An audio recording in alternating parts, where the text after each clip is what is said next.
age of Aquarius, suddenly the discussion, the training, the study of leadership is more important, perhaps, than ever in the history of mankind. So I'm very, very excited for this interview today. Thank you so much, everyone, for joining us here on this live interactive show. We are simulcasting both here on YouTube and also on our Ramble platform. Mr. Bosi and I promise to abide by all the rules here, and we're going to try to leave this amazing interview for you guys here on YouTube for as long as we possibly can. So we'll choose our words carefully moving forward. Mr. Bosi, before we start, I wanted to share with the audience members why I chose this particular poster, uh, and more particularly the background. And to me, it kind of screamed out, "The storm is upon us." And I know we don't want to get into some of the keyboards and the letters of the alphabet too much here on YouTube, but I wanted you to share with the audience members here the concept of why the storm is upon us now, what situations humanity is facing, and why at this time new leadership is needed, but why inspired and true leadership is needed here moving forward. Explain the concept here of the storm is upon us and bring that to the audience members, Mr. Bosi. Sure, of course. The storm is always upon us. It's like the seasons. Jean-Claude and I were talking before the show. It's just coming into, we're mid-autumn here, coming into winter, and we're appreciating the cold breeze that's blowing after a hot summer. And Jean-Claude shared that they're looking forward to the reverse coming through a Canadian winter, which is like nothing we experience here. But the storm is always upon us. This idea that we can create heaven on earth is fallacious. It's not going to happen. There's always something wrong. There's always something going to happen. And so regardless of whether it is raining now or not, you need an umbrella, you need a raincoat, you need shelter. What we're going through now is a particularly challenging storm. And we know that. And we're not going into the detail. You're acutely aware of it. But we shouldn't be surprised. In the military, one of my most favorite jobs, in fact, was being plans and development, thinking ahead of everybody else. So whenever I saw a situation, I instinctively went to what next? What's after this? We can't sit back and be complacent. We can't be ready for the last war. We're going to be ready for the next war. And then you realize it's always the same pattern: measure, countermeasure, measure, countermeasure, measure, countermeasure. And so the storm is upon us now because it's always been here, but now the truth of it is coming out. It's like nothing any of us have ever experienced, even preceding generations that have fought great and terrible wars at great human cost. It is nothing like they fought. And we know that because we're now in what's called total war, where whether you wear a uniform or not, you are engaged, you are being attacked. And so this concept of total war, it's familiar to us in the military, but civilians don't understand it so much so, but it's always there. And we are in the middle of it. And so right now, at this point in history, it is like a Canadian winter. It is brutal. It is killing. It will destroy. Now, this will pass. All things will pass. We know that. But right now, we have to have it. Now, this is not the time to learn leadership. This is the time to have leadership already ready to go, locked and loaded, so to speak. And so as a situation arises, you can respond immediately. Once again, what I've learned in the military is that's key. You've got to be ready to go. Now, as a personality, I get reminded every day that I am. People have difficulty nailing me down because one minute I'm erudite and polite and I can use polysyllabic words. Wow. And the next moment I'm a foul-mouthed, thrice married soldier that offends people's sensibilities. And that's because I can live in your world, but you can't live in mine. So basically, one must, as a leader, and this is the storm part. Why is the storm important? Because you must be ready to adapt at a moment's notice. You've got to be ready to go now. Just because something changes doesn't mean you are not ready. You must be ready. The storm is here now. Excuse me, I'm 63 now, so I've been in the workforce for 40-something plus years, 45 years. And each one of those experiences, just like each one of you, has been preparing you for this moment. And so if you are paying attention, you are ready to go. You can see, you can understand, you can plan, you can anticipate, you can communicate. And this is why the storm, without precedent, the war for the world, and there have been many wars for this world going back well beyond our recorded history, because there's evidence of that too. And we can touch upon that if you want to, Jean-Claude. But right now, the storm is here. And this requires every one of us, man, woman, and child, to step up like never before. We can no longer outsource our future to others, because we are in this situation because that's exactly what we've done. We've outsourced our judgment, our decisions to others.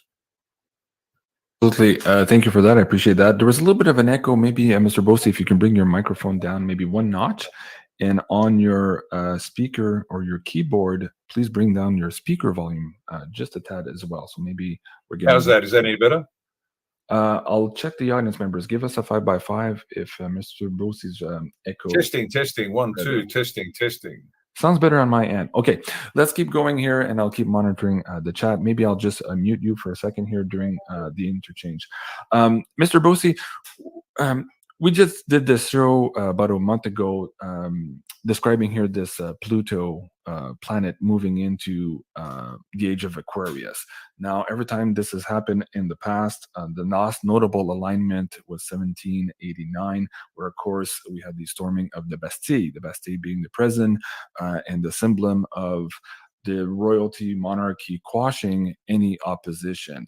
We're seeing a setup with that now, with perhaps the arraignment of Mr. T, we'll call him that here for YouTube, and other political refugees, whether they were truth seekers, whistleblowers, still people in jail here. And we're moving into an age where suddenly there's this huge, great awakening happening. Now, you mentioned earlier that we can't start training for leaders now, and to some extent, I agree with you.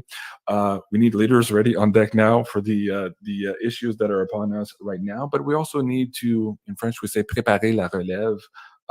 We also need succession planning here. And as we're moving into this age of Aquarius, and we're seeing the infrastructure around us crumble, by necessity, we will need a new type of leader also moving forward. So perhaps that's part 2 of this conversation.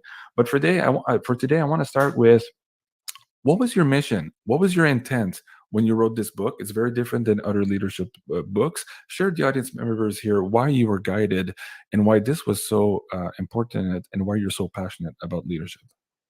Well, it leads on from what you just said, strangely enough. And the answer is very clear. And please don't misunderstand the words I'm about to say. It was to build God's army. Now, by God, and this is where people are going to start tearing their party dresses and running around with their hair on fire. Call them what you will. Source, the universal, God, whatever. And let me just, and this is key, so please understand why I wrote this. And it leads to exactly what you were saying, Jean-Claude, this succession planning. Whenever I do a talk, and I've spoken to the large crowds, but I always tell the young people, I ask them to put their hands up, all those under the age of 20, and they range from the mid-teens to higher, I guess. And I say to each and every one of them, start making your diary now, because in 50, 60 years, we'll all be dead, and you'll be one of the last survivors of what you actually saw, heard, and felt. Record it, because people will lie and try to twist it into something else. You are the future. You are the record keepers for what actually occurred here. Good, bad, and ugly makes no difference. And so this is the beginning of building God's army. Now, I call it God. You can call it the universal. You can call it source. It doesn't matter. What I'm talking about is the creator that is all that is seen and unseen, a powerful intelligence outside of space, time, energy, and matter. And just ponder that for a moment. A powerful intelligence outside of space, time, energy, and matter, because that's what the universal, the whatever would be. And why is that important? Because here's a question for you. To whom do you owe fealty? Fealty being loyalty, allegiance, in the broadest possible sense. Now you have a loyalty to your family, you have loyalty to your community, you have loyalty to your country, you have loyalty to humanity. And these are all important subsets of what's most important. You owe your fealty to your creator. It's as simple as that. And so in order to demonstrate that fealty, you must work in accordance with what you understand that powerful intelligence intention is. Now, for me, it's quite simple. And exemplars of this have been throughout history. You know, mine, for example, the best from my perspective is the carpenter, Jesus Christ. He taught us, he was the best of us. He taught us how to live, love, and to die. Then you have others, the Buddha. And the messages are all very, very similar. if not identical. The Dafa, for example, the way, the great universal law, the way, the Dafa, comprising its three characteristics, Jern, Shan, and Ren. Jern meaning genuineness, truth. Shan being compassion and love. And Ren being forbearance and patience. And if we look carefully throughout the history that we have seen, these are the exemplars of the same message given in different languages. Mhm. And so back to your question, why was the book written? Because right now, every one of us needs to step back up into what was quite normal, even 70 years ago, the idea of the spiritual being a key part. The alleged division between science and spirit during the Enlightenment, where science presumed to be God. And these false divides that have infected our thinking for generations, we must dismantle that. And just very quickly, I know you got a lot of questions, but why is that important, that alleged divide? Because all the great minds up until the Enlightenment actually relied upon the universe being comprehensible. It was put together by a rational mind, and therefore, by examining nature and life, we could see an underlying pattern. This is not random. And so that's why the spirit must be considered in part of as we move forward. And so it's very simple: build God's army and serve Him. Okay, very good. I love that. And yes, ponder some of those first words from Mr. Bosi there. Maybe rewind the tape and you'll understand why that is a bigger answer than you might think. Going back to things don't just happen in your book here, we're talking about why leadership is so important at the beginning of the book. I'm following here with the audience members. I'm at page 6 right now. Things do not happen. Things are made to happen, John F. Kennedy. So Mr. Bosi, why is leadership so important to study? Like right now, it's not part of our curriculum at school. Of course, in the military, it's taught in the maybe around the boardroom tables, it's taught. But for kids growing up today, leadership is not really a skill that's taught to them unless perhaps they were engaged in some paramilitary activities, the Boy Scouts, the cadets, things of that nature. Why is it so important today? And what would you say to the parents watching the show here today too? Why it's so important to bring these conversations up with their children? Oh, absolutely. Well, the best way to demonstrate the importance of leadership at every level, and it should be a subject at school.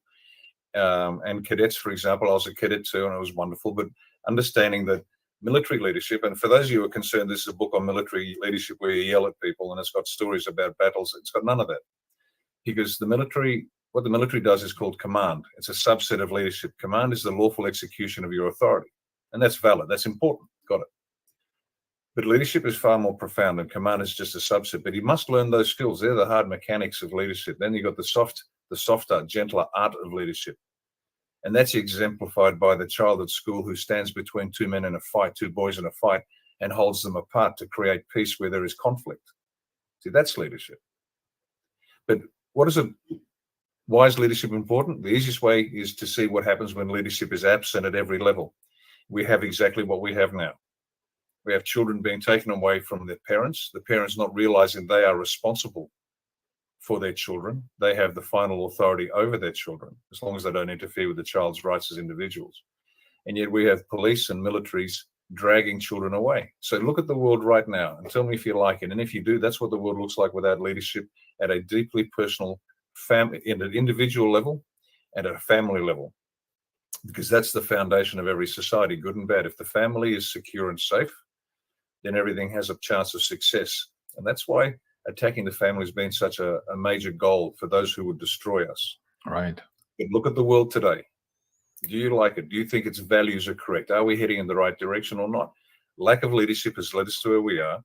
They can never, no government, no authority, no monarch, nobody can defeat a people who know who they are and where they're going and are willing to step forward as leaders to achieve that objective, because there are more of us than them. We are many, they are few. Mm-hmm. Very good. Thank you. I appreciate that. You just mentioned you were in the cadets, and just before I started the show, Sarah reminded me that I had a picture, and she brought it up. I took a screenshot of it, and I brought it up. This is from 1984. 82 perhaps. This was the Valcartier military base in Quebec, and you can see me, the tall guy there at the top right corner, a young cadet. Indeed, this was a leadership course. In fact, this was the 6-week summer camp leadership with the military base there of the Les Queues Plates was their emblem. Anyways, they were engineers, military engineers. Really, really a fascinating time for me as a young child. Before we go too far in this conversation, too, let's first define leadership. Because all of this is going to be set in stone here with that definition, and we're going to be having a common basis here for the rest of this conversation. Mr. Bosi. Sure. And this is a definition I had to come up with myself, because after being in the military for a quarter of a century and then in business for almost the same amount of time, I read and understood many different definitions, and most of them made sense, particularly when you're a young boy, you're on the make, you're trying to understand what's going on, and you latch onto something. But as I lived my life and became more experienced and worked with some truly great leaders, I had to define for myself what it was. And it was an interesting process. And in the book, I recommend everybody come up with their own definition, because as I say at the very beginning of my book, listen to all, believe none.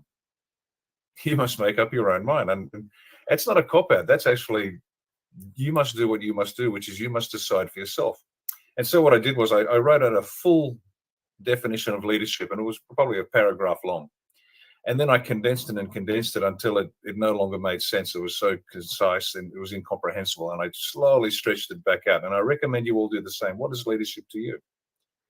Because in that process, you'll begin to define it for yourself. And I've defined it for myself in the book, and we'll be talking about that. But you must do this for yourself, ladies and gentlemen. What is leadership for you? And then understand it will change as you change. But here's what I ended up with. A real leader is one who, using nothing but what they are, they unite many to achieve good. I'll say that again. It sounds very simple, but it is so pregnant with meaning. It has a density beyond lead, because its impact on your life, once you integrate an idea like that into your life, everything changes for the better. A real leader is one who, using nothing but what they are, unites many to achieve good. Now, as you can see from that definition, using nothing but what you are. But what am I? And there you go. What And they here's are, the we could question. get into the People say, well, what am I? of you as a human being, or as a triune human in Manifest Destiny, or Thinking in Destiny by Percival. But yes, keep going, Mr. Bosi. And folks, if you have the book and you're following us, we're on page 10 now with this definition. Go ahead. But that's exactly the point. At what point do you want to look at this? And then we start to look at ourselves and we say, okay, well, I'm a physical being. There's no doubt about that. I'm also, I have a mental capacity. I have an emotional capacity. I have psychology, and I have a spirit. So what am I? And just asking that question will bug you.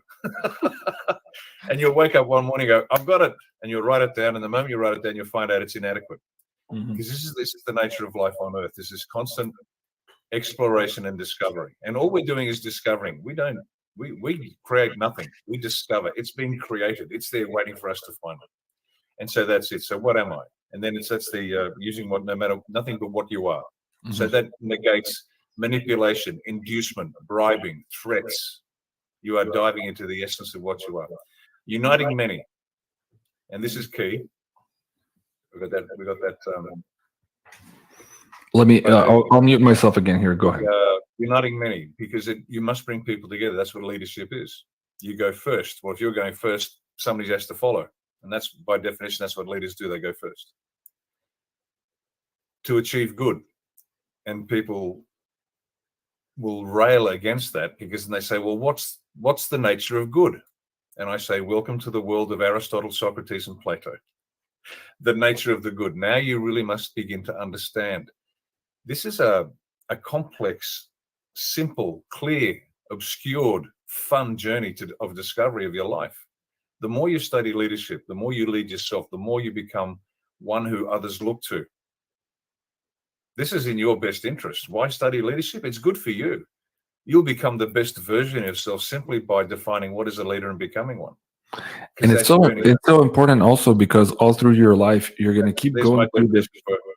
Yeah, all through your life, you're going to keep going through the process of the hero's journey. That is also part of the symbol there in the back of me.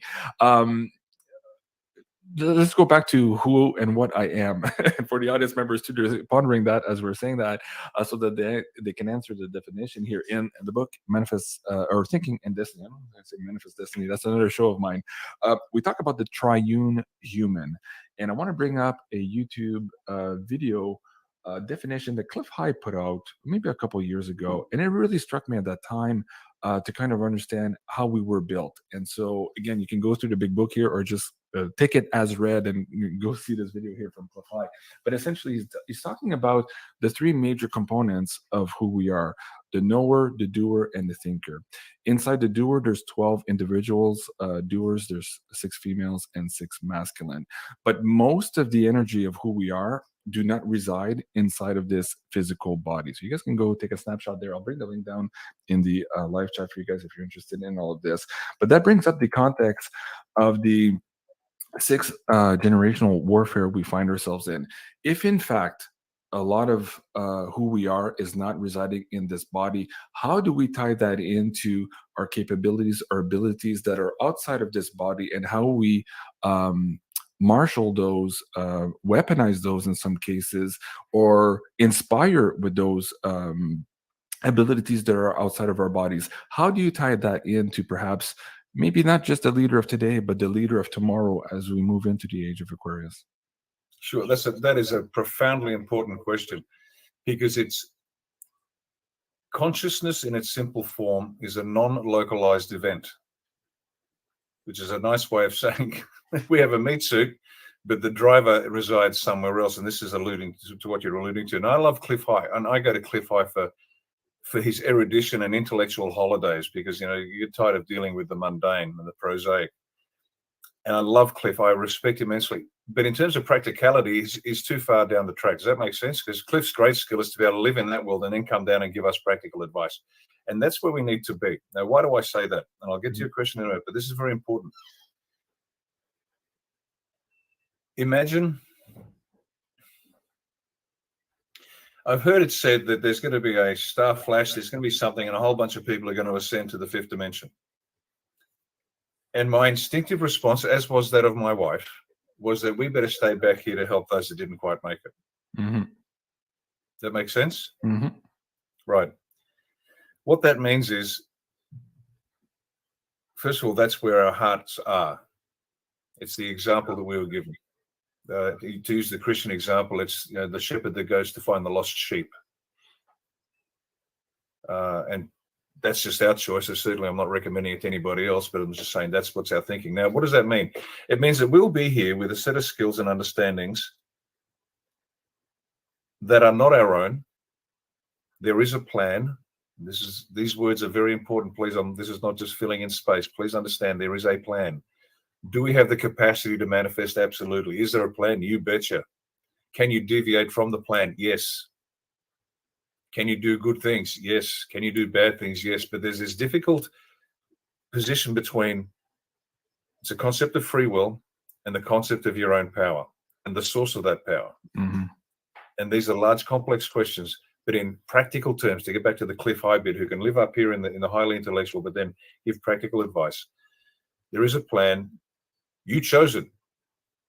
You chose to be here at exactly this point in time.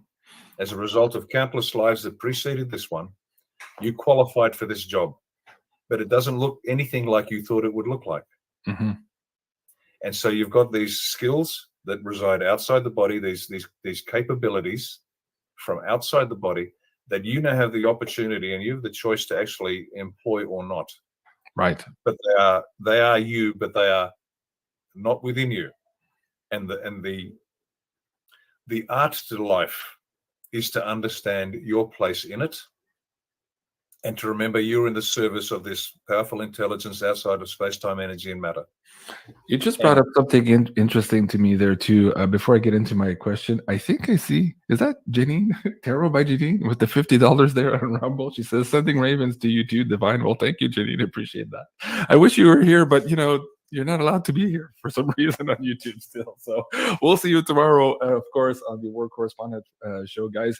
If you want to See the next edition of this. It's at 4 p.m. Eastern tomorrow, of course. Janine, Mr. Bosi, Julie, also with the astrology, and myself will be bringing up the latest news for you and the latest analysis here of the "storm is upon us" comment we made at the beginning of the show. So you don't want to miss that. You just brought something up here that's interesting. As we get into the definition of leadership, who we are, and all of this, you just talked about reincarnation, and in the military, you see like a lot of people watching the show here have seen military movies, and they often have this concept of whether or not the leader was born or made. How would you describe that in your terms, Mr. Bosi, and how did you address that in the book?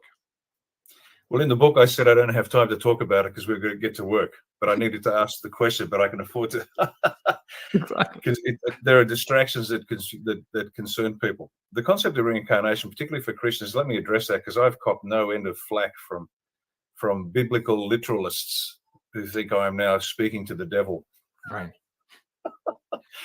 And I can assure you that the good Lord speaks to us in many ways, in many different languages. And just to give people a practical example, if I was asking you how you're going in French, you'd say "Comment ça va?" But if I was asking you in Italian, it'd be "Come va?"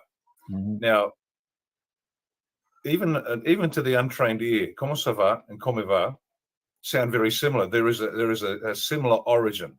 Make sense? Mm-hmm. Right, makes sense. Now, the trouble with some people is they will argue over, no, you shouldn't say "Come va?" You say "Comment ça va?" They attach themselves to the process or to the manner in which it's done rather than the idea behind it. Does that make sense? Mm-hmm. And so we have a lot of religious types that latch onto process, that latch onto practices that over time lose their meaning. And forgive me, but this is important. I'm going to drift. You have to remind me of the original question, Jean-Claude, because I need to tell you this. Okay. One of my jobs, and I'm grateful for every experience I've had, no matter how painful it's been. But one of my postings was as the senior instructor infantry wing at Goldie River Training Depot in Papua New Guinea, just outside of Port Moresby. Papua New Guinea is an island paradise to our north in Australia. So I was there for 2 years, and this is not an insult or a condemnation, it's a statement of fact. It's a pre-biblical barbaric society. It really is. It's quite, you wander around with you wander around with a weapon because there's just no arguing with some people. But anyway, we were sitting around a bunch of expats, and expats community around the world, a quite interesting group. And again, without judgment, we were describing how primitive life in PNG is. Now, this is back in 92, but I don't think it's advanced much. Mm-hmm. And I made the observation to this crew, and I didn't mean to, but it stopped the conversation dead. And I said, well, to be fair, none of us here have actually advanced our civilization. We are no better than them. We are just replicating the behaviors that we were taught. For example, we will boil water in an aluminium pot.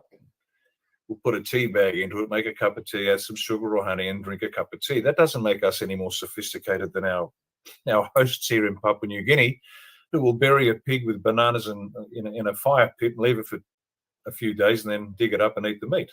Mm. We as individuals have not advanced civilization. And obviously that was, they found that as a bit of an insult. But in order to exemplify what I meant was this.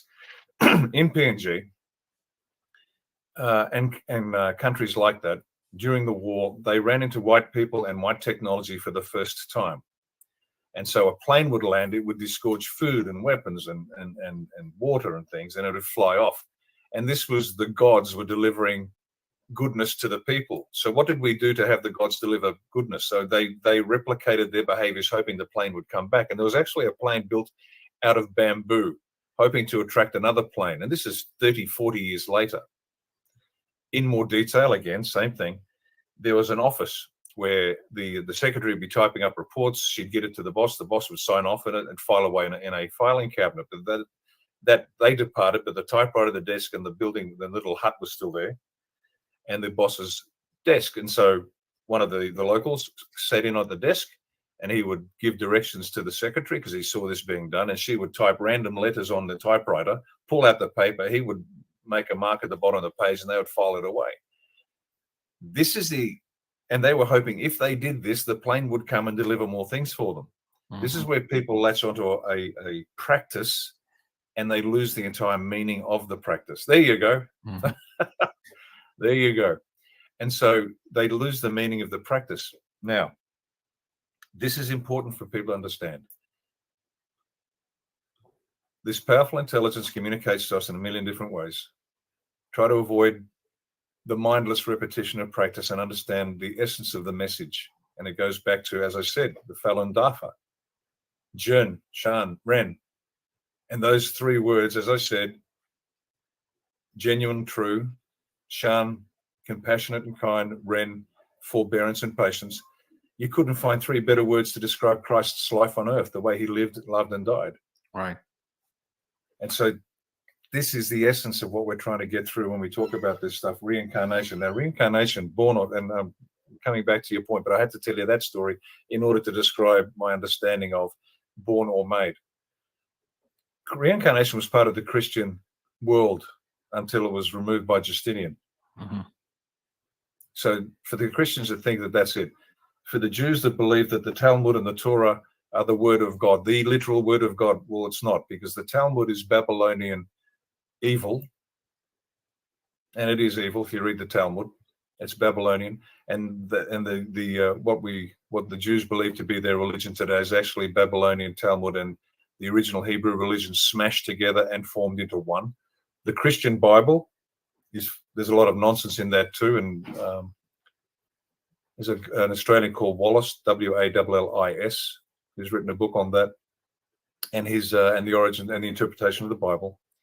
And this is what has been done to us over and over and over again. And they tried it most recently where they've smashed together Islam, Christianity, and Judaism. They call it Chrislam. They built 3 temples in the United Arab Emirates. They're trying to smash together these 3 religions so they can capture people. There's nothing Christian about Chrislam. They removed Christ from it. Islam has lost its integrity. But this is a technique that the powers that be have tried many, many times before, for thousands of years. So this is not new. This is why you must forget the practices as such. They are not the path there. They will help you. Mm-hmm. It's the message that is key, and you live to that message. Now, I had to tell you all of that. Are we born or made? Both. Because as we live each life, we advance our soul. This is the purpose of life on earth, to advance our souls. Mm-hmm. And and we get given all sorts of awful situations, most of which in hindsight turn out to be blessings. And we have a choice to decide how we respond to this. Mm-hmm. And so some of us have fought this war over and over and over again. And to believe that this is a one-time shot makes no sense. It really doesn't. It makes no sense. Mm-hmm. So the reincarnation is part of it. We have been born, we have learnt, we have died, we have been reborn, and we take those lessons with us. But it's not as simple as turning up with all the lessons, because your life in this life requires a set of characteristics for you to have in order to learn the lesson that you wanted to learn. You chose this. Mm-hmm. And so whilst you might have been a great military leader in a past life, in the next life, you'll be an alcoholic. And the victory looks hidden. But depending how you live that miserable, pathetic life, could be the greatest victory of all, greater than any military victory that you achieved in the past life. So we are both born and created. We must work. We build up on the skill sets that we have grown over many lifetimes. But on top of that, this life, you've got to work. You've got to learn. You've got to study. You've got to experience it, because there's so many subtleties to it. So many subtleties to it. So we are both born and made. So there are many great examples of both in our human history, of both made and born leaders. The reason I was asking that, and in French, c'était pas pour s'enferger dans les fleurs du tapis. It wasn't to trip in the flower pattern of the of the carpet. It was to get into the concept of people watching our show saying, I'm not a leader. I can't do what Mr. Bosi does on the screen. And that's why perhaps they would go in that frequency of saying, oh, maybe that's just for born people, born leaders. Maybe I can't make it myself. That's why I wanted to bring that question. What would you say to them, those people who came at it from that direction? You have no choice. You have to be a leader. You have no choice. I'm sorry. You have to, whether you believe it or not, and you can. I have seen in my career, and much of our job is training and selecting and getting and promoting the right people to ensure the organization survives well. Okay. Mm-hmm. And I remember one instance, this is back in 1992, 93, when I was a company commander in the 1st Commando Regiment. And we had a competition. And there was one one of my corporals, to my shame, I looked at him and went, my God, thick as two short planks. He just lacked the intellectual horsepower. And we had this competition. Long story short, I was looking at the results coming in on the board, the progressive results, and there was this corporal's name right on top by a long margin. And I said to the warrant officer, what the hell's going on here? How can this be? Of all my section commanders, and I had 4 platoons of 50 each, so it was a big organization of 40 each. So it was a big organization. Mm-hmm. And he won, hands down. He drew the best out of his team. Was he the smartest corporal I had? Not by a long shot. But he had the ability to get the best out of his team, and they worked as a team, and they won. And that was an object lesson for me, is never make assumptions about anybody. Now, everybody can, but everybody must. Why? If you plan to have a family, you better be the leader, because nobody else is going to do it. Right. Who's going to lead your family? Right. The government? The local council? Are you kidding me? You must, and more importantly, you can. By the very nature of the matrix of control we live under, if you're not a leader, you're a follower, and you fall back into being a slave of that matrix. So put that in your head, if that By makes choice. sense. Only by choice. Only by choice. Look, I'll give you another example to encourage people. Imagine devoting your life, your entire life, to goodness and kindness and a connection to source, only to be brutally killed and forgotten in some ancient barren land. Mm-hmm. Was that life successful? Well, that's what happened to Christ. Mm-hmm. Yeah. See, the metrics by which you determine your life, your metrics, they're not God's, they're not source's metrics. There's a bigger picture, bigger game at play here. Your metrics are not his metrics. Mm-hmm. And measuring results is all about, when you're doing a leadership job, you need to measure results. But understand this: just because you think, I wish I was on YouTube, I wish I had this. No, that's not your job. Your job is whatever your job is, Mm-hmm. and do it to the best of your ability, and do it. And you will never know the implications of the way you handle it. Mm-hmm. Not till you get to the other side and you get to have the review and go, whoops, I didn't handle that terribly well. I asked for a challenge. I was given a challenge. Let me give you another example just to make my point. Down in my garage, we've got my son and I have a weights, bench press, and all the rest of it. Now, when I get under the bar, and there might be, I don't know, put a decent weight on there, 100 kilograms on the bar, and I'm pushing up, do I complain that the weight's too heavy, or do I say, thank you for being here so I can get stronger? Because if I'm yelling at the weights, I'm an idiot. I should just walk down the garage, yell at the weights, tell them they're all too heavy, go up and have another beer. It's not wrong way to look at it. You get under the bar, and I learned this a long time ago when I first started doing weights as a young guy. And an older soldier, 20, 30 years more senior and experienced to me, and he was in the gym, and he was under the bench, and as he was training incredibly under this incredible, he yelled out, "Good!" And I thought, what the hell is he doing? And then the penny dropped. If not for the weight, I would not be strong. So stop complaining about the weight. Say thank you and get on with it. Mm-hmm. Then before you know it, you'll become the person you're created to be. Right. You got to do it, folks, and you can and you must. Everybody can. Everybody can, and it doesn't matter what it looks like. Now, one last story, just to get this point in, because John Claude, it is so important. There was a Helen Keller, blind, deaf, dumb girl. Helen Keller, look it up. Helen Keller, blind, deaf, dumb girl, that became an inspirational source of education and enlightenment for generations. Why can't I be like Helen Keller? Why can't I be deaf, dumb, and blind? No, not the point of the story. Helen Keller was found when she was a little girl, and she was taught how to communicate, how to live. Now, imagine being deaf, dumb, blind child in a abandoned orphanage or whatever. I can't remember the exact circumstances, but a woman called Annie, by holding her hand, taught Helen how to comprehend the world around her, because she had no inputs to that. Mm-hmm. Now, Annie is forgotten. Helen Keller is celebrated. Mm-hmm. Now, by the social media metrics of today, Annie was a failure. But by sources metrics, by the Almighty's metrics, by God's metrics, Helen Keller's an absolute hero, because she devoted herself to helping this little girl who could neither see nor hear nor speak. Wow. Nor hear nor see. She taught her how to become something special. There's another example in the book. I won't tell you because we need to move on. But ladies and gentlemen, stop making excuses. Every one of you can and must. Every one of you can and must. Mm-hmm. And your metrics are not God's metrics, so don't worry about that. Become what you are destined to become. We have a saying on the show, life isn't happening to you, it's happening for you. So it's kind of in the same lines of what you're saying there. I really love that. Exactly. And for folks who are trying to understand a little bit more, perhaps how their astrology ties into all of this, I just wanted to point you to maisonjupiter.com. Understanding your north node and your south node gives you some indications of some of those past lives where you've mastered certain skills and where you need to apply them in this particular incarnation. We did a video on this, and I think there's a course also on the Academy. You can check it out at beyondmystic.academy. But having this conversation here with Mr.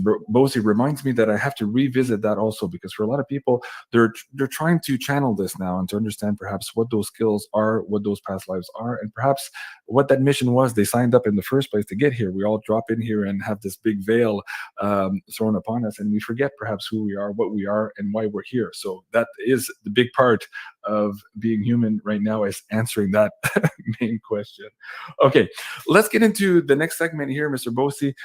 In terms of leadership, there's one word that seems to permeate about every aspect of leadership, what it means to be a great leader, what it means to inspire people, and that is the word trust. Why is trust so important? Share that with the audience. Sure. Trust, excuse me. Trust is the foundation. Everything depends upon trust, because leadership, the role of leadership is a relationship between sapient beings, us humans, dogs, animals, sapient beings. And without trust, you have nothing. Trust is the foundation. If you're building, the analogy I use is this: if you're building a house, you put down the foundation first, then you put up the pillars. Excuse me.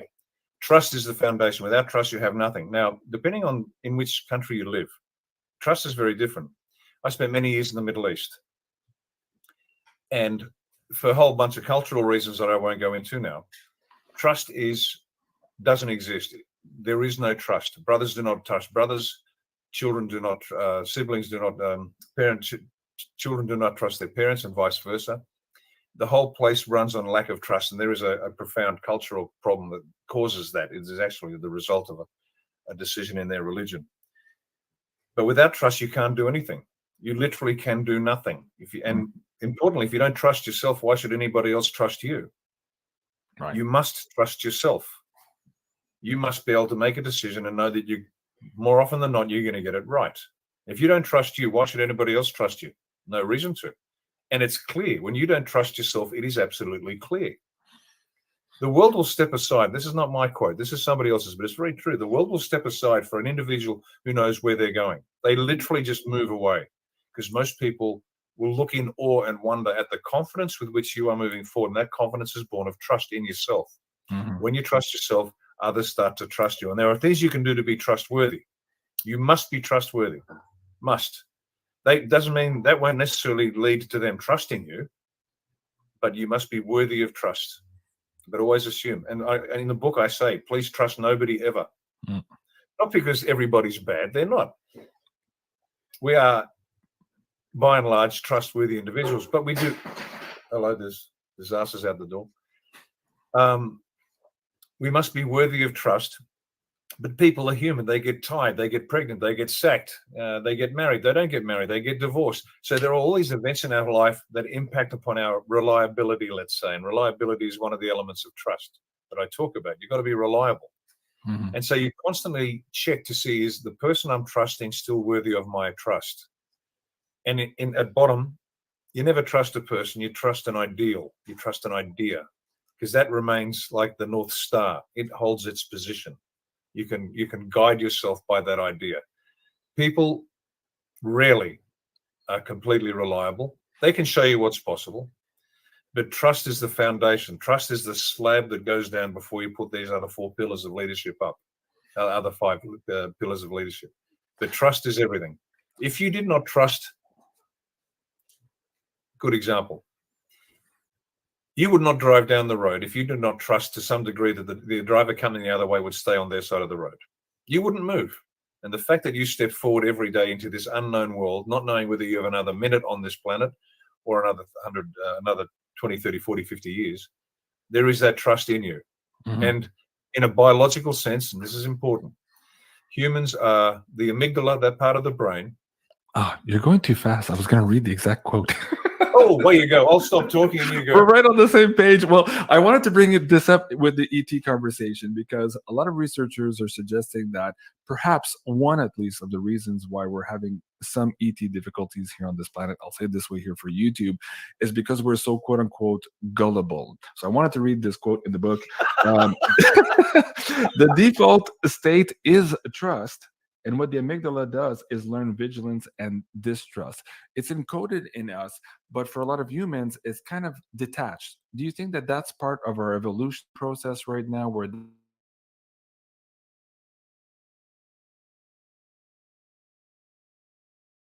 connected, the breaker turned off on us? And if so, how do we turn that back on? Because it's absolutely critical here in order to learn the leadership skills that we all need to manifest our own personal destinies. Mr. Bosi. Yeah, I've not heard that theory, but that's plausible. That really is plausible. There's so much that has been done to us of which we're completely unaware.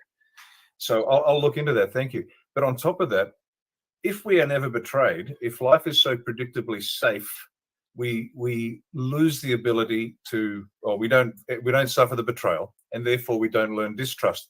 No. A metaphor for that is the dodo. The dodo is this large bird. For those that don't know, it was common in my day to know about the dodo. Large bird. Imagine a turkey twice the size of a turkey, just big. And I think it was on the island of Mauritius, but don't quote me on that. And it lived in isolation and had no natural predators. So when the Portuguese sailors arrived on the island, these dodos just wandered up, gobbled at them, and the Portuguese sailors said, "Fantastic!" Lopped off their Lunch. heads and ate them into extinction. The dodo no longer exists. Why? Right. They could not discern a natural predator, Right. so that they were gullible, as we have been made. So we have been taught that life is predictable. We don't have four seasons anymore because we have air conditioning. Mhm. It's never cold. It's never hot. We're always safe. We have everything we want at a touch of a button. It costs us nothing, and we are now comfortable. We have not been betrayed. We have not learned betrayal. We have not learned on a larger scale. Individually, sure we have. I mean, we've all been on both sides of that equation. I have betrayed and I've been betrayed. And the more you are betrayed and been betrayed, the more you learn. Now, the other side of this is no good either. Not trusting anybody anytime ever will lead to a solitary, pointless life because we must engage with others. So you've got to understand that betrayal exists. You Mhm. don't let it freeze you into immobility. You step forward. But we as a people in the West, particularly, less so in Russia because life is hard there, but we have been made gullible by a life of no challenge. No challenge. The nanny Failure. state to some extent. The Yeah. nanny state. There you go. That's the expression. We are a nanny state. Yeah. Somebody will look after me. If I lose my job, I don't have to worry about it because the government will feed my family. Mhm. Well, if the government wasn't there, like when my folks turned up in '51 from Italy, there weren't safety nets, and that's why the migrants that came to Australia in the many years ago, they broke their backs working for themselves and their family, and they built the country along with the Anglos that were here beforehand. They worked their tails off. There was no safety net. Right. And now, well, I haven't got a job. The government will look after me. I don't have a husband. The government will feed and educate my children, and away we go. And Right. so we've been intentionally made gullible. And so now we don't know what to do. Mhm. On top of that, we're fighting this 5G war, the war for our minds, the war for what we think so that we act a certain way. And we're seeing here on alternative media more and more of these attacks and all of these supposed trusted sources, the fact checkers, of course. If you look at the fact checkers today, they're probably indication of the exact opposite of what they're fact checking. I digress. But it's interesting. Speak to that maybe very quickly here because I want to get into the six pillars of real leadership. But this idea that, or what would you say to inspire people to perhaps revisit or readjust their compass, or en français, changer notre fusil d'épaule, change your gun from your soldier. I'm not sure how to say that in English, but to really redirect yourself in that discernment, that vigilance, and maybe being distrusting of everything we hear now, because most of it is misinformation and disinformation designed to bring you back into the matrix. And we're trying to escape that and become the leaders of our own destiny, Mr. Bosi. Sure.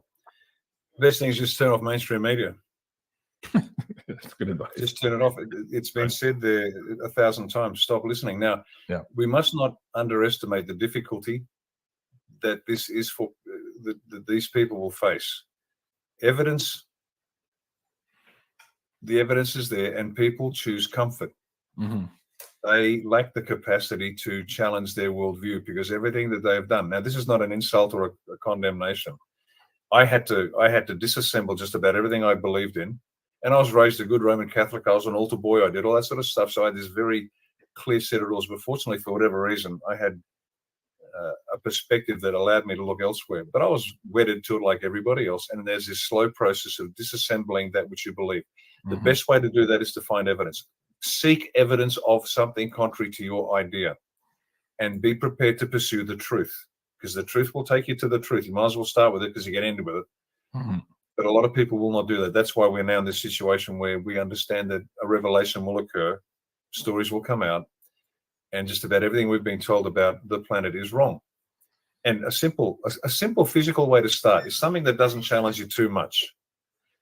Now, life on Earth, intelligent civilization, China, 5,000 years, double that, go back 10,000 years, and we have the beginnings of a sapient civilization. And yet, if you look for it, you will find evidence of monolithic structures under the surface of the ocean that are hundreds of thousands of years old, potentially millions of years old.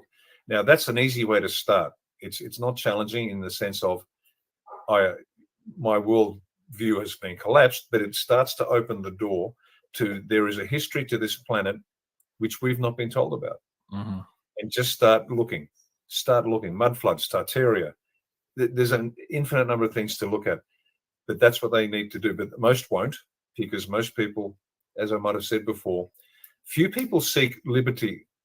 Most people seek comfort. And the example I use is the Hebrews that were slaves under Pharaoh in Egypt, and Moses led them out after the plagues hit Egypt. And as soon as it got tough, they're in the desert. Manna was provided, apparently. I wasn't there, but so it says. So their basic needs were met. But they actually revolted and said, well, let's go back to Egypt. At least we had food and shelter. Humans do not seek liberty. They seek comfort. This is part of the human condition that our adversaries well understand, and that's why they've been feeding that. Right. And so...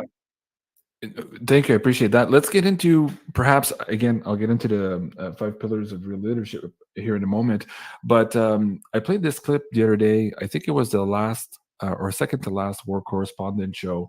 We were talking about KGB defector Bezmenov and how he was describing the stages of subversion. And in those 2 first stages here, he explained how we got to the point here with these active measures that at some point the human condition here would get to being impossible to discern or to make decisions that are proper for themselves, because everything they know is basically upside down. And even if you show them the proof, you show them all the documentations, they would never see it or believe it until, quote unquote, here you get the jackboot of the ass or something to that effect. Just to finish on that, Mr. Bosi, we are very much oversaturated or over achieved in a lot of the tactics here of subversion in this particular storm is upon us segment. What would you say to those people here, or the people who recognize that and people around them, how to get out from underneath that, on top of not watching mainstream media? But what's your guiding light here to get out of that subversion tactic and maybe the clearing of the fog there for them? Pray. That's it. That's it. Pray. This powerful intelligence, and please, this is so important. This is so important. This powerful intelligence that exists outside space-time, energy, and matter. And once again, please just ponder that statement for a moment. And do I have it here? Where is it? Yeah. I read a lot, ladies and gentlemen. I read a great deal. This is a Return of the God Hypothesis by Stephen Meyer, and he uses science and mathematics just to demonstrate not which God there is, but the fact that this powerful intelligence outside of space-time, energy, and matter is real. Darwin was wrong. We know that wrong. Even Darwin knew he was wrong in terms of origin of species, not fine refinements in the color of a bird's plumage. But there is a powerful intelligence outside of space, time, energy, and matter that is responsible for all of this. Mm-hmm. Go straight to the source. Don't go to your priest. You don't need an intermediary. His lines are open. Call now. There's no waiting. Exactly. And if you don't believe, pretend you believe. Mm-hmm. But if you want to get out of this, and I mean this, go direct to the source. Pray. Right. Pray in whichever way you find appropriate. If you want to get on your knees and do the sign of the cross by your bedside, do that. If you want to stand in the garden with your feet connected to Mother Earth, with your hands out, drawing divine power direct from source, then do that. This is the best guaranteed way of getting out from this miasma of confusion in which we have been placed. Mm-hmm. And the awakening will come. The awakening will come immediately. There's only three ways to gain discernment. One is to study, one is to experience, and one is through divine revelation. Go straight to the source. It's the quickest way. You can read 1,000 books and make no advance. Pray. I love it. Thank you. That's great advice. Okay, so let's get back into the last segment here for the show. I wanted to, again, we could probably do a whole show on each pillar here. There's a lot in there to learn, but let's go to the publisher here, Wilkinson Publishing. Let's talk about these 6 pillars of leadership and why that spells greatness awaits you. How do you tie that in for the audience members? Maybe we can break it down. We could take another 10-15 minutes on that if you want, but just give them an overview here of how you see leadership and how you see these very important 5 components here in terms of building and making better the leaders of today. Okay. My what I do professionally is I consult to major corporates on strategy, leadership strategy, and innovation. So that's it. This is my gig. This is what I do. And it's always the same. When I'm having the pre-meeting, I speak to the chief exec, always speak to the man with the shoes. Don't talk to anybody else. It's a waste of time. And he says, I want you to get our people to be able to get done what has to be done when it has to be done. I say, that's great. That's what everybody says. I want you to get them to do what we tell them to do. And I smile because it's always the same. And I say, well, that's interesting. And by the time we get there, and I go through the 5 pillars, there's the foundation, which is trust, and then they get 5 pillars. By the time we get through it, I say to them, do you realize how many of this has got to do with the people and how many have got to do with you as an individual? And it's all to do with you. Yeah. It's not about the people. The people are fine. You'll get that done. That's pillar number 4. So you've got the foundation, which is trust, and then you've got the 5 pillars. And the 5 pillars are your character, your capability, your invention, their empowerment, and you. So it's all about you. It's all about the individual. Get yourself in order, and you will become a leader. If you think it's about them following your orders, you've missed the boat. Mm-hmm. You've completely failed. Now, just to summarize that really quickly, in simple emotive words, because I like to condense. I like value for money. I like return on my investment. Right. Courage, wisdom, faith, love, you. Courage, wisdom, faith, love, you. Now I'll go through that very quickly. The first pillar, well, the foundation is trust, as I said, but the first pillar is your character. And the first quality of character is courage. And that's not me speaking. This is Socrates. This is Aristotle. Courage guarantees all the rest, because you can have everything else without the courage to step forward. Nothing's going to happen. Mm-hmm. So courage, that's your character. Wisdom, that's your capability. The second pillar, your capability, what you can do, what you can make happen. Key word there is wisdom. The third one, your invention. A leader must create something new or must discover something new. That requires faith. You can't prove it, but you know it. Their empowerment, that's love. We're finally now talking about the people you are supposed to be leading. That's only the 4th pillar. Their empowerment, and that's about love, coming from a place of love. And the last one is you. And the word there is you. Mhm. Who are you? What are you? Once you discover that, once you discover your place in this magnificent creation, the nonsense falls away. It doesn't mean effort's not required. A lot of effort's required. But the struggle to make the right decision that's effortless. You know what's got to be done. You know what's got to be done. So that's it. Your capability, your character, Character. your capability, your invention, their empowerment, and you. They are the 5 pillars that are built upon the foundation of trust. For today, I'd like to spend a little bit more time on number 4 and 5, their empowerment and you. In the Matrix, it's hard. You'd be hard pressed to find a leader who thinks about other people's empowerment. If you look at our government, from our federal, municipal, and provincial governments, if you look at our religion, you look at anything, it's really this top-down pyramidal structure, and it has nothing to do with their empowerment. In fact, it has everything to do with the enslavement of the individual, and any information that brings empowerment to people is soon evacuated, of course, George Orwell, 1984, deleted from our society.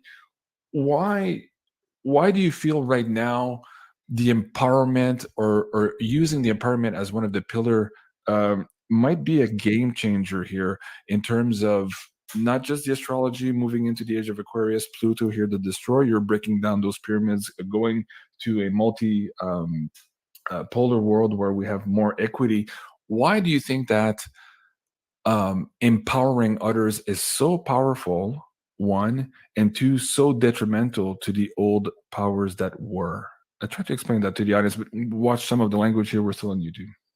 Oh, no, that's fine, because I'll talk in terms of Australia One, because we're actually implementing this within our organization. And you're right, most organizations are pyramids, a few at the top and very broad base at the bottom. Our actual political structure, now forget this, it's actually a pyramid on its reversed. The organizationally within our constitution, after a probation period, because we know we're going to be infiltrated by all sorts of nasty people, but they determine, we have a constitution which we've written, but they determine who runs the show. It's a reverse pyramid. They are the power, and we're actually shaped and designed that way, and our processes are designed that way. And I, like everybody else, must prove myself regularly to earn this top job. And if I get sacked, so be it. Great. That's the whole purpose. We are coming of age. We're coming out of a period of oppression, which people cannot comprehend. And now we're setting them free. So it is critical that we do that. Now, why is it critical we do that? One, that it's right. Why is it right? Because we are all equal in the sight of Source, God, the Almighty. None of us has any inherent right to rule or direct anybody else's traffic. If the creator of all that is seen and unseen has given us free will, who is anybody else to take that away from them, unless they impose their will on somebody else? So the first reason it's right. Secondly, it's imperative that we empower the people to make nations impossible to overtake one more time. It should be difficult to be in a political leadership position, because the people, a rowdy, strong-willed, straight-back bunch of individuals who know what they want, are difficult to govern. And that's exactly what you want in a free and prosperous nation, where growth of all sorts occurs. Because now we've got, in our case, 25.69 million Australians who, once they are liberated from this yoke, this physical, emotional, mental, psychological, and spiritual yoke, they can become what they are destined to be. And the country will never be taken over again by malevolent forces, because the people won't allow it. See, a population only suffers that which it permits the oppressors to impose upon them. The moment they say no, it's finished. So this inversion of the pyramid is not only right, is not only imperative, but it's the way life should be. Each one of us is equally free. No divine right of kings, none of that nonsense. Right. Wow. Folks, I'm probably going to isolate this clip, just rewind 2 minutes, because that's the header for this episode. Thank you so much. I really appreciate that. The last part, of course, is you. We spent a little bit of time at the beginning of the show. We talked about the reincarnation. We talked about the fact that we are mostly non-local, or most of us is not corporeal inside this body.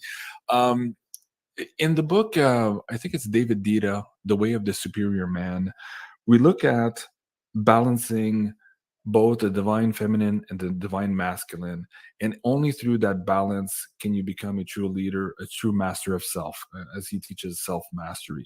Can you explain how you see that self mastery, that balance between the divine masculine, and the feminine, and how you use those principles in your life also, and how you might encourage other people also to seek that balance within them first, the understanding of who they are, what their mission is, but to really have a better uh, and this is difficult for YouTube because some of those terms have been hijacked in the transgender agenda and many other things, right? Um, so I don't want to go into that route there of the conversation, but Mr. Bosi, how do you bring that into perspective here, the understanding of balancing oneself here to Sure. become a better leader?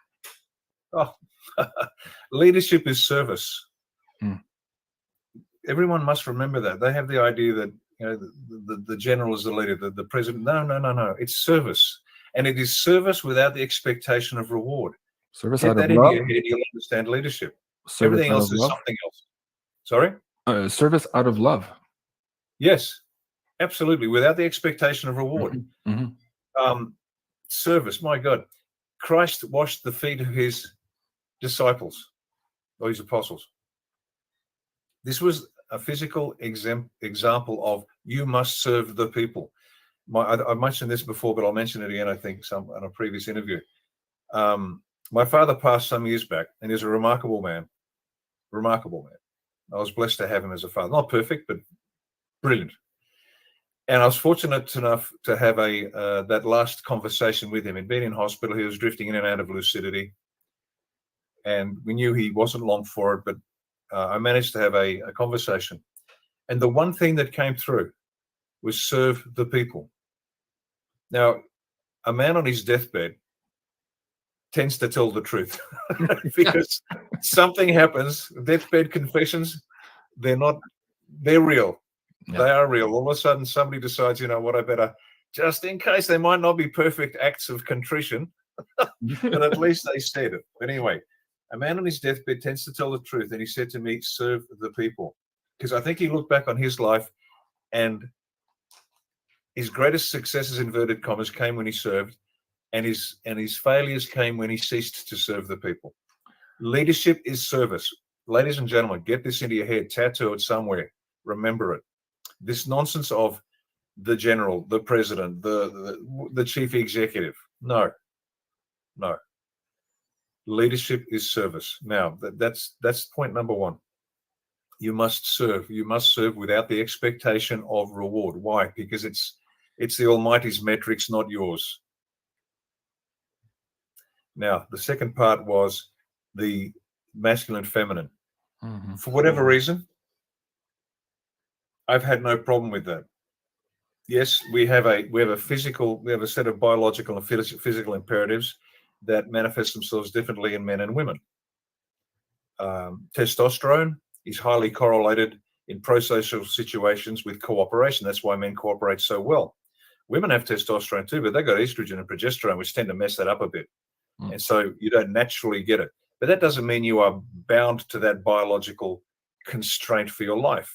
By a conscious act of our reason, we overcome the desires, the biological desires we have, transcend that and try to become more. And this is key because the biological imperatives are there. I get it. Mm-hmm. Now, as some of you might know, my wife's in a wheelchair. She has multiple sclerosis, and she went through a few years of chemo trying to deal with that. Didn't help. But I cook and clean, and I do all those things around the house. Is that a feminine job? No, it's the job that's got to be done. You do your duty. Duty is something you've got to do because it's got to be done. Now, I'm a Special Forces Lieutenant Colonel. Retired. Does that mean I bark orders at my kids? Absolutely not. Absolutely not. In fact, you wouldn't believe it. I'm gentle and sweet, and I'll bribe them with chocolates if I need to. Occasionally, I'll recalibrate them. But the point is, we are responsible for these beautiful souls. Yeah. And our job is to make them as full as possible. Now, are they going to be lovely? The two, I've got one boy's 23, magnificent, and there's nothing like raising a child to honorable adulthood. My God, what what a satisfaction to know that they're good to go. They'll make mistakes, but they're good to go. But he's on his way. I've got these two beautiful girls, and they're going to become like my mother, beautiful, elegant, glamorous, but intellectually powerful, dynamic, and can hold a room to silence if she needed to. She was extraordinary. So they have to get that balance too, but they have to learn that. So they have to learn the masculine and feminine. I have to be as gentle as a lamb and as ferocious as a lion, and I have to pick my moments for both. So one does not excuse the other. And you'll hear people online, and there's these idiots, and I call them idiots, and I intend it as an insult. They are imbeciles. They are subject to their biological needs, and it's like they haven't advanced one iota into adulthood. And I won't mention names because I don't want to give them airtime, but they appeal to the base nature of humans, and these are the people you need to avoid. It's time to grow up. Right. Male, masculine, and feminine. You absolutely need both. I need both. I was a better commander in the military because I knew how to be a mother as well as a father. Mm-hmm. And that's the trick. You've got to and live in both worlds. I can comfortably live in both worlds, and that's why I can dance between making sure that, you know, what did I make the other night? Zucchini with a freshly made homemade tomato sauce with mozzarella over the top, and do it with so much love that it just tastes different to somebody who's just slapped something together. Right. You've got to care about those things. You've got to care. You've got to care. Don't forget the sweet basil. Okay. We can swap recipes all you want. I'm a big foodie myself. Okay. Hang on. I just did something then, which is the OK symbol. Now you watch. They're going to say I'm a Mason or something. Oh, the 666, Bosi. Oh my God. No. That's if you're a scuba diver. This means ascend. That means descend, and that symbol means everything's okay. Oh God, here we go. The whole thing's now shot, Jean-Claude. You're going to have to burn this tape forever because they're going to say, "Oh, look, see, he's part of the Illuminati." My God, there you go. Please don't do the German salute. No, I'm gonna have emails for a whole month. Okay. No, they tried that. They tried that once before. I was giving a talk in front of 100,000 people, and I had my arm out. I was pointing, and they snapshotted that one thing to make it look like I was. Of course. And just so everybody's clear, I've been called an anti-Semite and a Zionist at the same time. So, you know, I am all things to all men. Perhaps for the next show, we can talk about the swastika and what it truly represents in terms of energy and space. But that's going to be for another show. Hold it. Just stay right there. There we go. Look at that. There you go. Okay. What's that term? You're tipping at the windmills. What's that term in English? I don't know. You're trouble, Mr. Bosi. Okay, real leadership. I wanted to read this at the beginning because you just said something about we need to grow up here. Because I wanted to mention that balancing between the divine masculine and the feminine, in the ways you've described, yes, and also I wanted to add in the way that we think and the way that we inspire people. The whole idea of left brain, right brain, being very analytical, whereas on the feminine side, you feel more, you have more compassion, and this leads into also being able to empower people around you. So that balance for leaders, in my humble opinion, is very important. That's why I was bringing that question up to you. Real leadership. When I was a child, I spoke as a child. I understood as a child. I thought as a child. But when I became a man, I put away childish things. Okay. As you mentioned that earlier, I thought, oh, just read that. That struck me when I read the book earlier. Okay. You talked about deathbed confessions. Can we take a quick, maybe 5-minute detour? I wanted to talk about a famous deathbed confession, and then we'll get into the conclusion for your show. What do you think? Okay. So, Admiral Byrd, deathbed confession, Antarctica, North Pole. Do you know anything about that? Do you want to share perhaps your point of view on some of the rumors of what was in his diary, what was purportedly repeated, and how that perhaps ties into the fifth pillar of leadership, the you? Because in order to understand who we are, we have to know where we come from. And perhaps, as some are suggesting, we're going to find a lot of that information also in Antarctica, and perhaps sooner than later, judging by what's happening in the world now. How would you tie all of that in for the audience, Mr. Bosi? Okay, Admiral Byrd, U.S. aviator that allegedly, and I only say allegedly because I haven't been down there, but discovered subterranean life forms down in Antarctica. And there's revelation of alien activity, other species, monolithic structures, extraordinary stories, and it was all hushed up. Mhm. So that's Admiral Byrd. So that's the story about Antarctica. And what's interesting about Antarctica is that it's the one place where every nation has had agreed on a treaty. They've had major wars, hundreds of millions of people killed, but we all will obey our treaty on Antarctica, which sends up a red flag immediately. There's something here to pay attention to. Right. People are going to find out a lot about the human race. Are we 6,000 years old, created in 6 days, and then God took a breather on the seventh? Are we the accidental result of blind, pitiless indifference, as Richard Dawkins, the atheist, might suggest? Or were we a life form that was tinkered with by higher life forms, genetic experts, that tinkered with us and created us? And now there's evidence coming out about dissimilarities between different races on Earth. And this is not a prelude to racism or superiority. We are all equal. We're all made in the image of God. We all have that divine spark. But the mechanics of who we are and how we got here are far different to what we have been told. And the evidence will, bit by bit by bit, be revealed. It will challenge people's religious beliefs. But that's what's going to happen. I have seen and heard enough to know that the history of the Earth is much older than we are led to believe. Much, much older. We're talking hundreds of millions.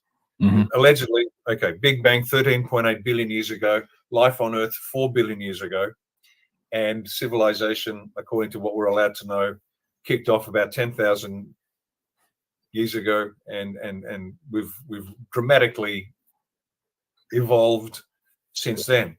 Well, if you look at the cultural, intellectual development of human life on Earth, on a chart, there's a spike and then it drifts down, and another spike and it drifts down, and then another spike and it drifts down. It's not this curving growth of intelligence upon intelligence. It's almost as if some life form had to come in and give us a kick start because we weren't doing it. How was it that agrarian skills were grown from one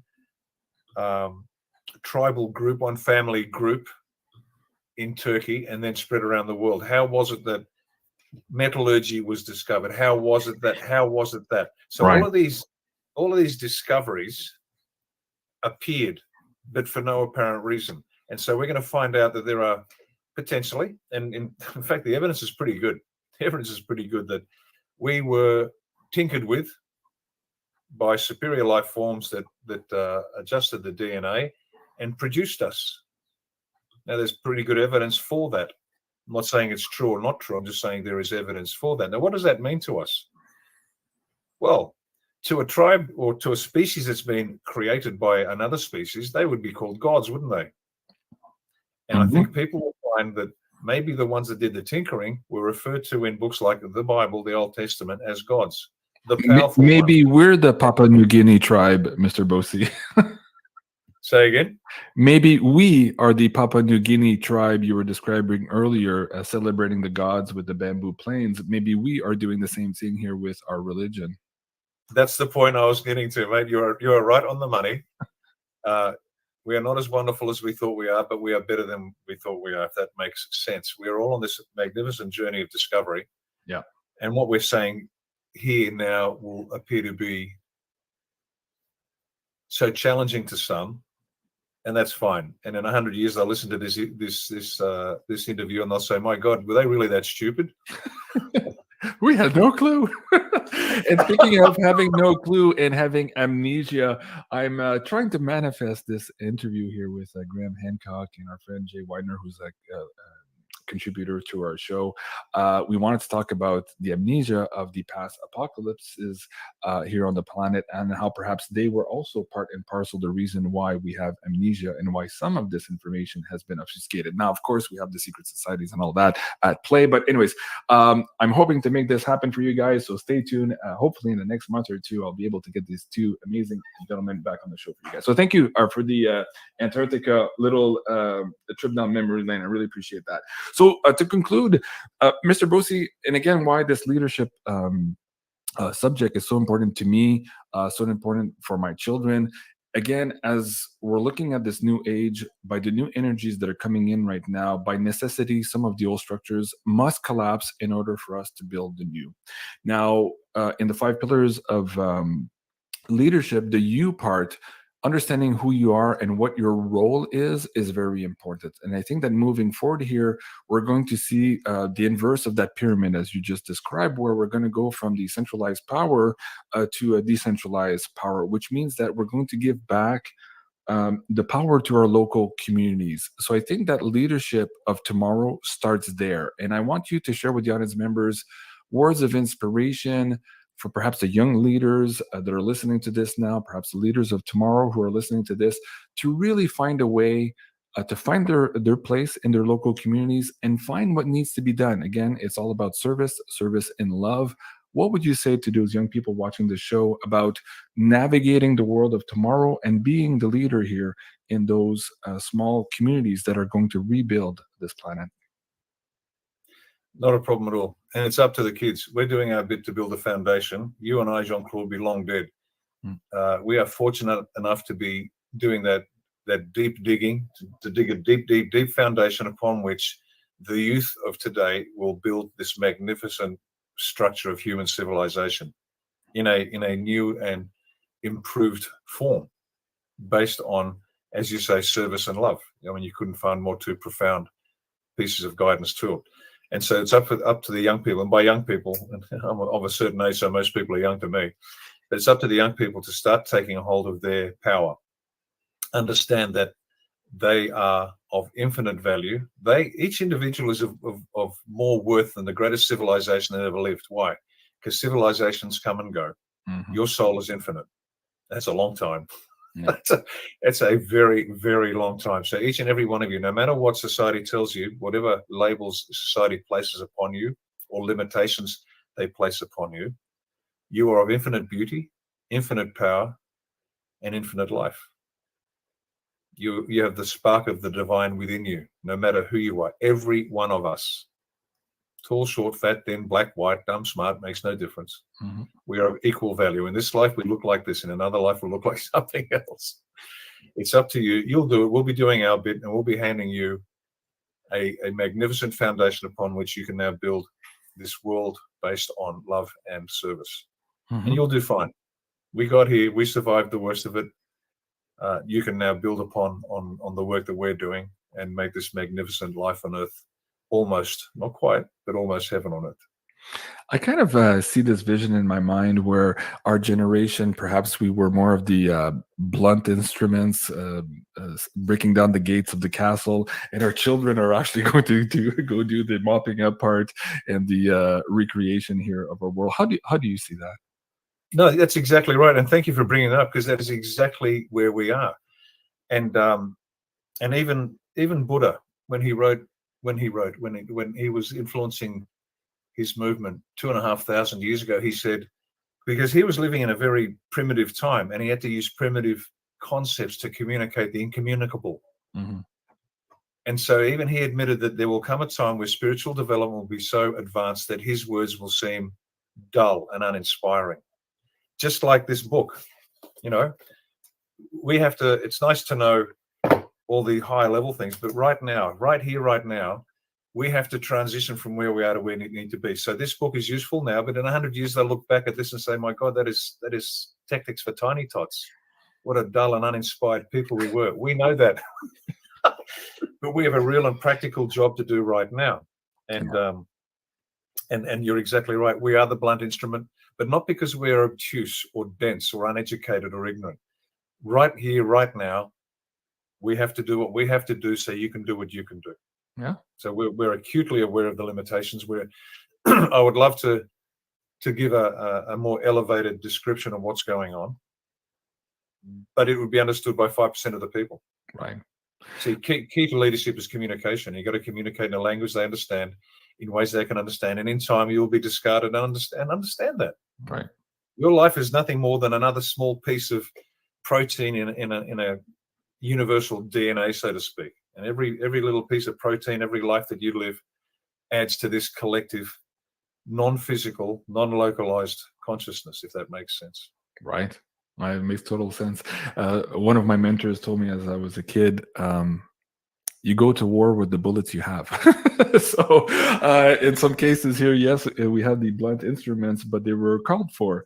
And of course, the nature of the war changes. The nature of reality, of course, is transitional. So too are those weapons of war, as we will discuss tomorrow again in the War Correspondent Show. Folks, please join us at 4 p.m. Tomorrow for that. Let me just go through a few of the comments I put a star on during the conversation. Gail says, I can't wait to read your book. So, Gail, Tigner, yes, I have the link here to the Amazon page here, amazon.com. You'll see it in the description box below. Let me just bring that up on the screen for you there.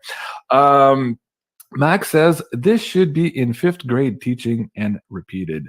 I agree. This is why we're having this show, and this is why I wanted to have this amazing conversation and share with you all the greatness that awaits you here from Mr. Bosi. I think it was absolutely important, and I want to do more. So if Mr. Bosi is willing, I'd love to develop this even more, if not just for my audience, but for my children and for myself. I think it's that important. Susan says, outstanding discussion, so insightful and enlightening. Thank you, Mr. Bosi. Thank you, JC. Well, thank you, Susan. I appreciate that. Mr. Bosi, before we go today, is there any updates? You just ran an election there and Australia won. Is there anything else you want to share with the audience members? This last update here on March 20th, Mr. Bosi, you do not negotiate with evil, you destroy it. Is that a topic we can get into here safely on YouTube, or do we leave that for tomorrow on Rumble? And is there anything else you would like to share with the audience here before we part ways? Let's have a think. I can talk about, just very briefly, the election. I can cover that today and tomorrow. But the short version is we had a tactical defeat in that none of us were elected. We had a strategic victory, which is what you want, in that now New South Wales, the state in which we had the election, and the whole of Australia has seen again firsthand the level of corruption. There are countless reports of corrupt behaviour by electoral commission officials, which is fantastic. This is this awakening process. And as I warned everybody, our job is to save Australia, not get elected. One is a means to an end and one is an end.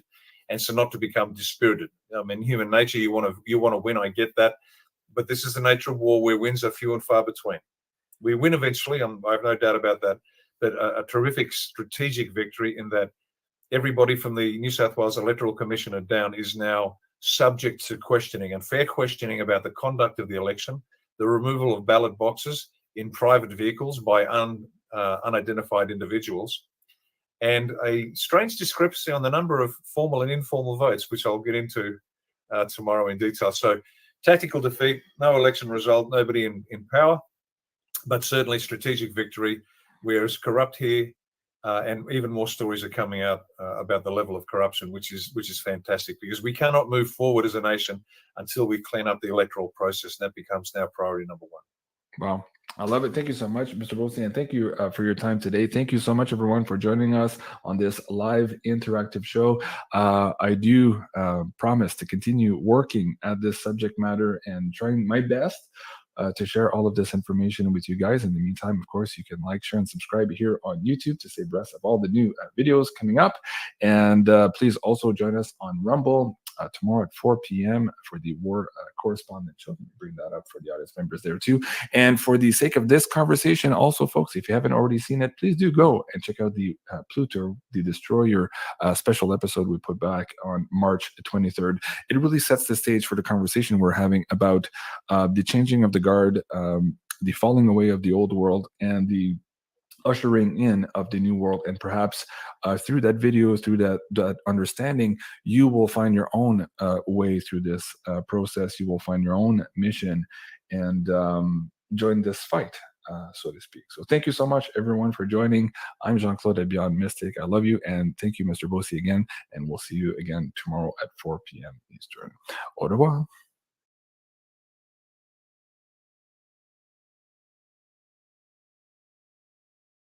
Find ways in an uncertain economy to save money however they can, and that impacts in our enterprise business. It impacts things like advertising, as you see around the industry, but also in people's technology infrastructure spend. And so, in the case of AWS, we're spending a lot of our time trying to help customers save money